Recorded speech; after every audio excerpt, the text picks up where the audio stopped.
In this video, I'd like to give you an introduction to Fibonacci time and price analysis. This was actually a presentation that I did in November of 2018, so it's not very old right now. So let's get started. All right, so I'm actually starting with a little bit of a teaser slide, and basically the question that I'm going to ask you is, what on this chart told you to protect profits in the S&P in the month of September? Okay, so this was September 2018. Now, it's a trick question because you're not really supposed to be able to know, but I'm going to show you what we actually had. And this is a really good example of how this can help you, in your trading / investing. So in this case, we're looking at a daily chart of S&P cash. And what I had at the time was time resistance, okay, which is shown by both this histogram that looks at clusters of Fibonacci timing cycles, but also, the outright trading day projections of some prior cycles that gave us a heads up to a possible high in the S&P. And this was also on Twitter. You'll be able to go back to the dates around that time where I did show you where this time window was coming in. So as far as the histogram was concerned, this included calendar day projections, and it showed up as the 20th through the 22nd for calendar day projections off of the last low to indicate when we might put in the next high. So in this case, September 21st was where the actual high was made before this market started rolling over. So that's one way to look at timing cycles. That's with calendar day projections. There's another way to look at them, which I do feel is a bit more accurate, and that's the trading days as far as the cycles are concerned. So that's where we're only using trading days. We're not including any of the weekends in the calculations. All right, so in here, for example, we saw that there was a cycle. Let's see, this was high to high. 100% came in on September 21st. We had another high to high swing. A 618 cycle of that came in on the 20th. We had a low to low cycle. We had a 618 cycle come in on the 21st. And then we had an alternate time projection where we measured the low to high swing, which was 10 trading days, and projected that from the new low here. And that also ended up being 10 trading days up, and that came in on September 21st. So this is what I use as far as Fibonacci timing work to help time entries and exits in the market. Okay, don't worry if you don't understand anything of what I'm saying yet. This was just a little bit of a teaser, and now I'm going to go back to the basics and talk about what I'm actually doing every day with my work. Okay, actually this next slide just shows where I actually did post this on Twitter as far as the timing factors with the histogram that illustrated that 9/21/22 stood out as a time window for a potential high and reversal. Okay, but let's go beyond that. Okay, so question you're usually going to ask is, why use this type of Fibonacci analysis? And I'll say that it enables you to identify high probability, relatively low risk trade setups where the risk is clearly defined along with the targets.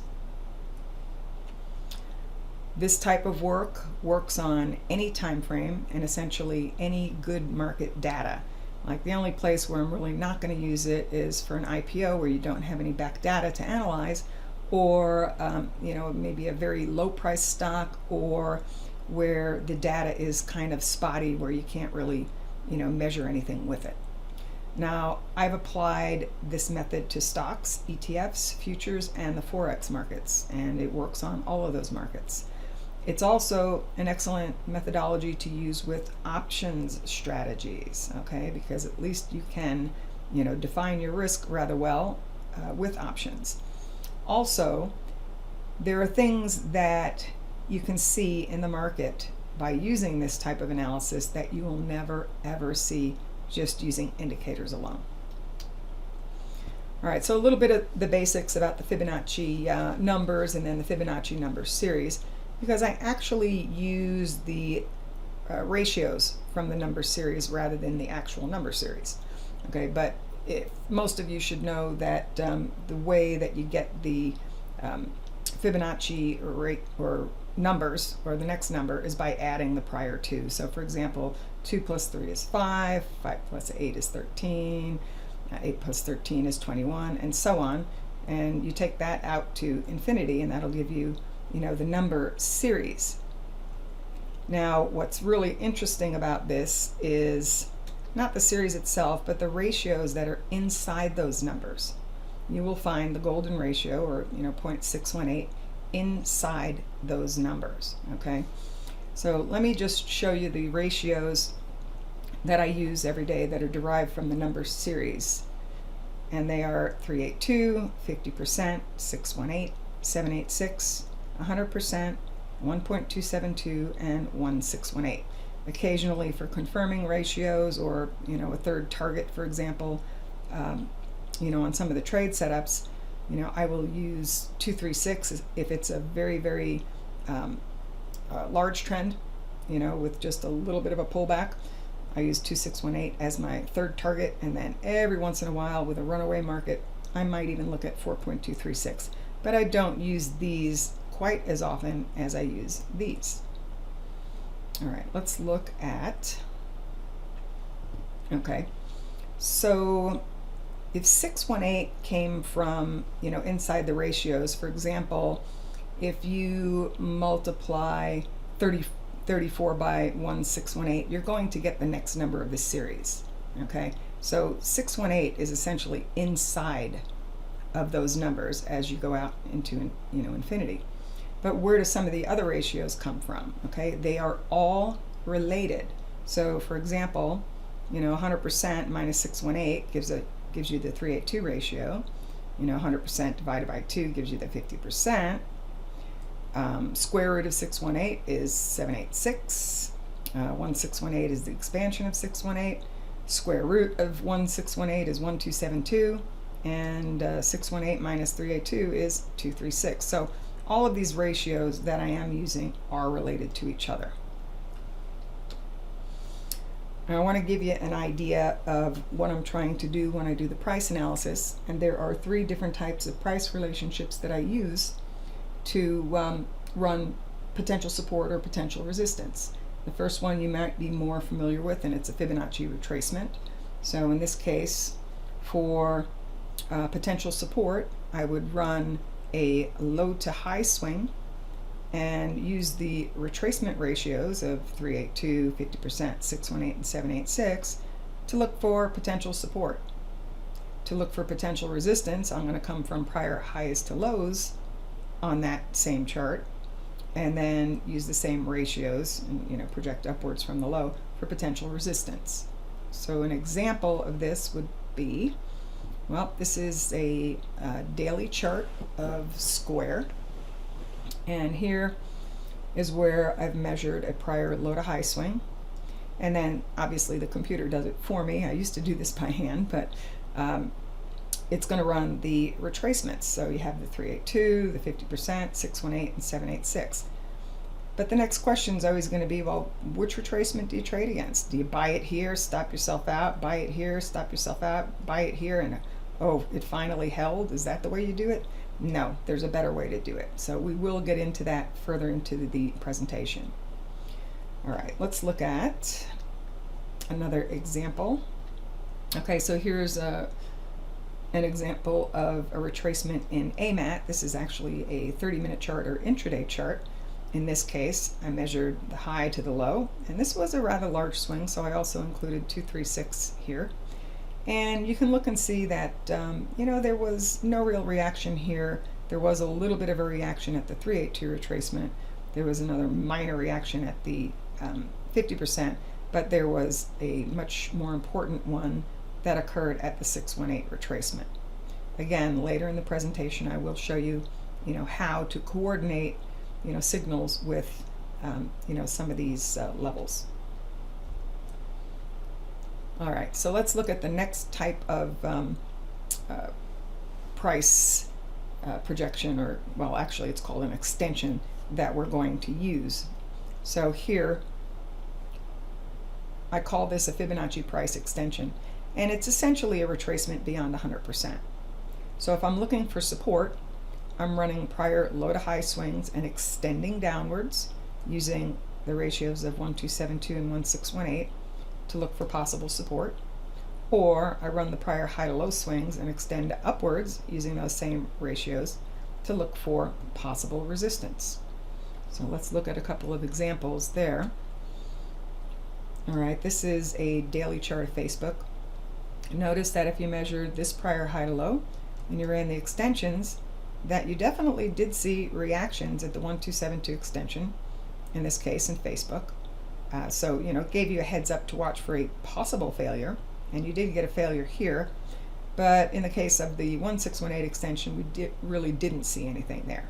So it's not always going to show up, but it shows up often enough that you definitely want to watch it. So here's the next example on the same chart where I measured a prior high to low swing and extended upwards. We didn't really see a reaction at the 1272, but there was a pretty healthy reaction at the 1618. So again, we want to watch, anytime a market is extending a prior swing, you do want to watch for possible failure. In this case, there was a failure of, we saw a decline of $15.24. So, if you were long Facebook and you came into this area, you would have been very happy if you ratcheted up your stops, right? Okay, so let's look at another example. Here's an example in Intel. This is a daily chart of Intel. Here's where I measured a prior high to low swing using the extension ratios. 4905 really didn't give us any change in trend there, but the 1618 extension, pretty much capped it, and in this case, to the tick. Okay, so 5085 was the extension, and 5085 was the actual high in this case. So this is why we watch for possible termination of moves at extensions of prior swings. I see it happen all the time. One more example, this would be an extension for support. So this is actually a weekly chart of CMG, and it could have been extremely helpful if you were short CMG for sure, or if you were looking for a place where we might finally see this market bottom. So here I measured a prior low to high swing on this weekly chart. It was a major swing. We didn't really see much of a stall against the 1272 extension, but against the 1618 that came in at 262.71, the actual low was made at 263, which was pretty close to where this extension came in, and it was followed by what? At least an $82 rally at that point, right? So this is why we watch extensions. The third type of price relationship that I use is called a Fibonacci price projection. Now, this is different because it uses 3 points to measure these. For both the retracements and extensions, you only use 2 points on a chart. This will use 3. Here is where I'm comparing swings in the same direction. So for example, I'll measure a low to high swing and then project from another low to compare it to the new swing. For the projections, I use 100% all of the time, and sometimes 1.618. So if I'm looking for possible resistance, I'll measure the low to the high and project from the low to look for possible resistance, or I'll measure a prior high to low swing and then project from another high, and then run those projections for possible support in that case. So here's an example of a price projection. This is a daily chart in crude oil futures, actually, and here's, for example, where you had a prior high to low swing that was $3.12, and if you compared it to the declining swing that we started to see on November 24th and projected 100% of that from the high, it gave you an area of possible support at 55.87. The actual low was made at 55.88, so this swing was $3.12, this swing was $3.11. But because of the symmetry, we knew to anticipate possible support at this area. Now obviously it's not always going to hold and do what you think it might, but you always do want to run the price relationships so you have a clue as to where you might find support or resistance. Here's another example using the other ratio also. This is a price projection on an S&P 5-minute chart. Okay, here's where I measured a prior low to high swing and then projected 100% and 1618. 100% didn't stall the market at all, but the 1618 was pretty much essentially where you made the high and had a healthy rollover after that point. Okay, so again, this is where we watch for possible resistance when we project a prior low to high swing from another low. All right, let's look at another example. Okay, so this is a chart of Google. This is a 60-minute chart. Here's where I measured a prior low to high swing, projected both 100% and then 1618. And again, in this case, we really didn't see any resistance. You actually gapped through the 100% projection, but the 1618 capped the move. Okay, so again, I watch 100% and I watch 1618. Here's another example of Symmetry. This is actually a rather old chart of Russell futures, but it shows up the same. I mean, I can use old examples, I can use new examples, but nothing has ever changed as far as this work's concerned. So in this case, let's see, I took I measured a prior high to low, from point A to B, and it was $1.30. This was actually a very short-term chart, 5-minute chart. And then we knew that if the bullish pattern was going to continue, that more often than not you will see some, similar prior swings. So I basically took 100% of this prior decline, projected it from the new high or point C, and that gave us 641.60 as a potential support decision. And that was where the exact low was made in this case. Okay, again, a very old example that you won't recognize the prices in this, but it works the same. Nothing has really changed since I started studying this work after the crash of '87. All right, here's another example of how many moves tend to be similar to other moves. Okay, so what I call symmetry is similarity or equality when comparing swings in the same direction. So I'm always going to compare prior swings to current swings to see if it might be in a place where the move would terminate. And I'll give you a really good example though of where we had almost perfect symmetry. Well, it was perfect symmetry, equality in this case, where I had a prior major low to high swing on a weekly chart of Amazon that was $373.21, and I projected that from the low here, and that gave us potential resistance here, and it was exactly the same. It was also $373.21. You can go back and find this on your chart and measure it.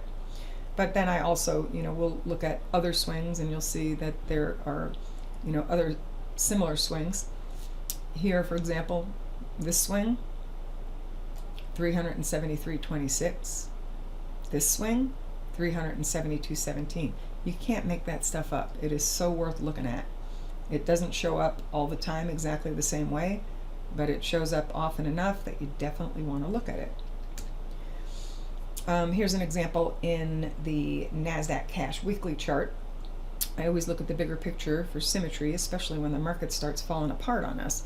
So, for example, when we were trading down into April of 18, I was looking at potential support over here, and it came from taking these prior declines. This one was 906.90, this was 850.97, and this one was 858.54. I basically projected all of those from the high that was made in March of 2018, and that gave me potential support in this area, the 62.79 to 63.35.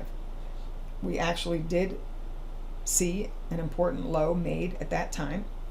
We did retest that low and held it, and then because it held it, I was able to give a couple of upside targets in this, and it met the first target and went through it, and then it fell just short of target number 2 at the 1618 extension. Okay, so this is another great example of symmetry, similarity or equality when comparing swings in the same direction. I'm going to give you another example of symmetry. This one is in gold on a weekly chart. And again, many swings tend to be similar to other swings on the same chart. You know, I mean, I'm not comparing swings on a gold chart to swings on an Amazon chart. I'm comparing swings on a GLD chart to a GLD chart. So for example, I noticed that many of the declining swings tended to be similar in GLD. This one was 25.47, this was 23.09, this was 24.02, and then you know, I ran the projections of those prior swings from this high, and that gave me this area to watch for a potential termination of the decline. Okay, and you can see that you did see a nice little, you know, tradable bounce off of that general zone. Okay, so that's it for the price relationships that I use. I use the retracements, the extensions, and the projections. But my most powerful trade setup is called a Fibonacci price cluster. The definition of a price cluster is the coincidence of at least 3 Fibonacci price relationships that come together within a relatively tight range. Okay, let's go back here. So this is a daily chart of IBB, and this is where, you know, I'm going to ask you what would have told you that this high was key or important. And of course, you're not supposed to know the answer to it, but I'm going to show you how I got it. And we'll start with a single price relationship. We had a 786 retracement of the prior high to low swing that came in at 115.39. Then on the same exact chart, I also had a 100% price projection of a prior rally swing projected from the next low. That gave me 116.08 as possible resistance. Then I also found that we had an extension of a prior swing. So this high to this low extended upwards. There was a 1618 extension that came in at 116.13. Okay, this is in the IBB. So this is what it looked like. It was a cluster because it included 3 price relationships. You know, and it could be any price relationship. It could also be 3 retracements. It could also be 3 extensions or 3 projections, but usually it's a combination. So again, I had a 786 retracement, a 100% projection, and a 1618 extension that told me to watch for a possible reversal back to the downside because this was resistance to the move. So how do you use that? Well, what I like to use is what I call a trigger to tell us that it's worth placing a bet against the price cluster zone or, you know, an important price decision. For this, we want to go down to a lower time frame chart, and we want to do that because we want it to trigger relatively close to where our risk definition is. And our risk definition is typically going to be above or below the price cluster zone, depending on where you're coming from. Now, this is a little cheat sheet for you. I'm also going to make the trading plans available to everybody, and I have done that before on Twitter and just posted them there, so you can try and find them there otherwise. The basic formula to make money with this work is a setup plus a trigger equals a trade entry, and then you manage the trade. Now, if you don't get a trigger, then don't take the trade. So one of the first things that you have to do is you have to identify the setup. Now, I only do 3 types of setups. I do a price cluster setup, I do a symmetry setup, which is, or it can be a single symmetry projection or more in the direction of the trend, or a 2-step pattern setup, which is a little bit more complicated to explain at this point. But what you want to know is that if price tests and respects a setup zone, you want to use a trigger. You want to go to a lower time frame chart for an entry, as it will signal an entry closer to where your risk definition is. For example, for a swing trade setup, I'll use a weekly, a daily, a 120-minute, or a 30-minute chart, and you can use those for swing trades. But then the trigger time frames, you typically want to go to a lower one. But for these, I don't want to use like a day trading trigger of like 2 minutes or 5 minutes. I want to use either like a 15-minute, which is the more aggressive entry. You will get stopped out a little bit more often using the 15-minute, or the 30-minute for regular entry. It doesn't get stopped out quite as much as the 15, but sometimes if you're just feeling very strongly about a particular setup, you might want to go more aggressive.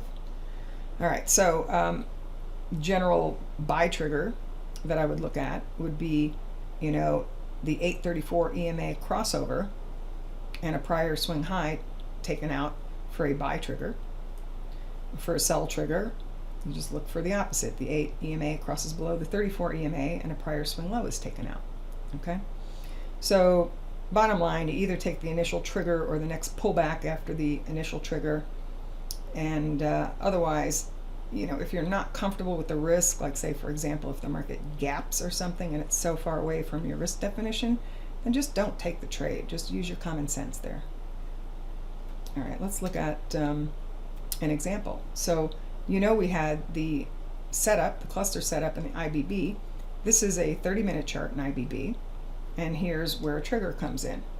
You took out this prior swing low, and then you also had the moving average crossover to the downside. Once both of those things occurred, you could, short IBB, buy puts or, put spreads, whatever you're comfortable with. And then the initial stop can be placed either above the cluster zone, or typically I'm going to place it above the high that was made prior to the sell signal.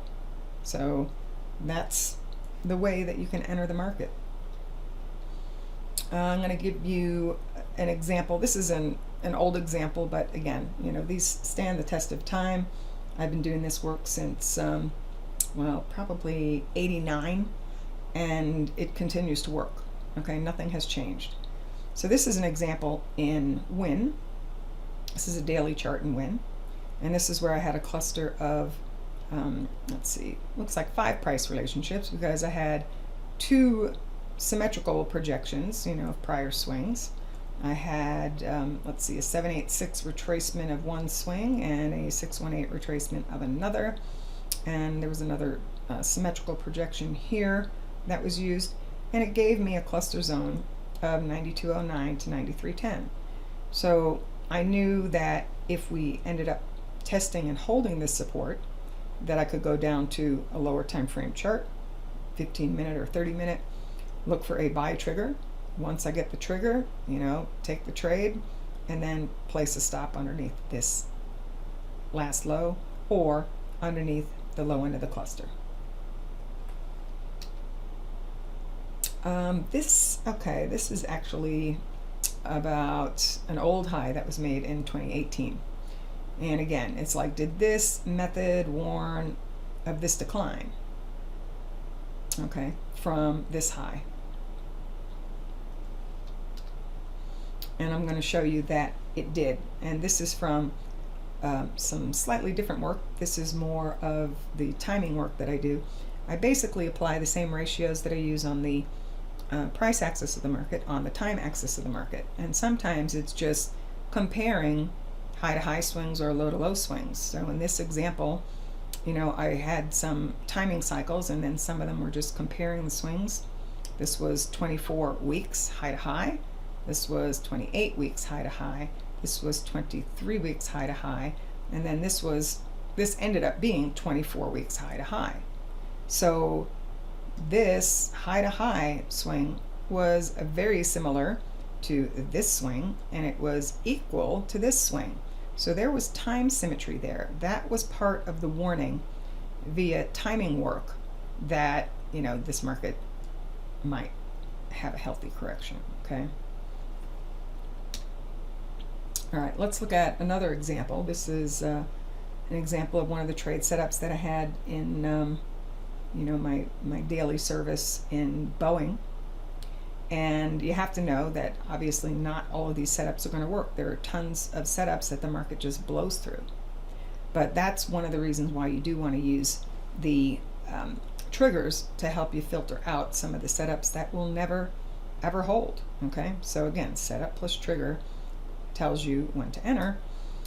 In this case, I had the coincidence of a 618 retracement, a 1618 extension, and a 1618 oh, actually I believe it was a 1618 projection, and actually I think I miswrote this. I see a 786 retracement. Sorry about that. That was a little error there. Anyway, in this case, you know, we traded down into the cluster zone that came in between 341.63 to 342.92. Actual low was made at 342.83, and that was followed with, you know, a nice rally swing. But not only did we have price support, we also had timing factors. I had a time histogram that suggested a possible low. And then I also had the outright cycles that came in between, let's see, it was October 22nd, 23rd, 25th. So the calendar day cycles came in the 22nd through the 24th. The outright cycles were very similar at the 22nd through the 25th. But the way you want to use timing is if the market is trading straight down into timing, the odds increase for a reversal of whatever the market's doing into the time window. So for example, we're trading straight down into the time window. We're going to anticipate a possible low and reversal to back up, which is exactly what we got into this price support decision. So when time and price come together, you actually have a stronger trade setup. Price by itself, though, will still be considered to be a setup. Now here's an example of a trigger against that setup decision. So here, you know, this is where the support pretty much came in. Here is where you had the 834 EMA crossover to the upside, and then here's where you also took out a prior swing high. Typically, when you see both of these, that is when it's okay to take a trade, and then define your risk, let's say underneath this low. Okay? And then obviously you'd want to, you know, get to a break-even stop as soon as possible and go from there. Actually, looks like that may actually be the last slide, but I did want to just give you an idea of, you know, how I use the Fibonacci time and price relationships to identify setups that I put out on the videos or in my articles. I hope it helps. If you have any questions, you can find me on my website, FibonacciQueen.com.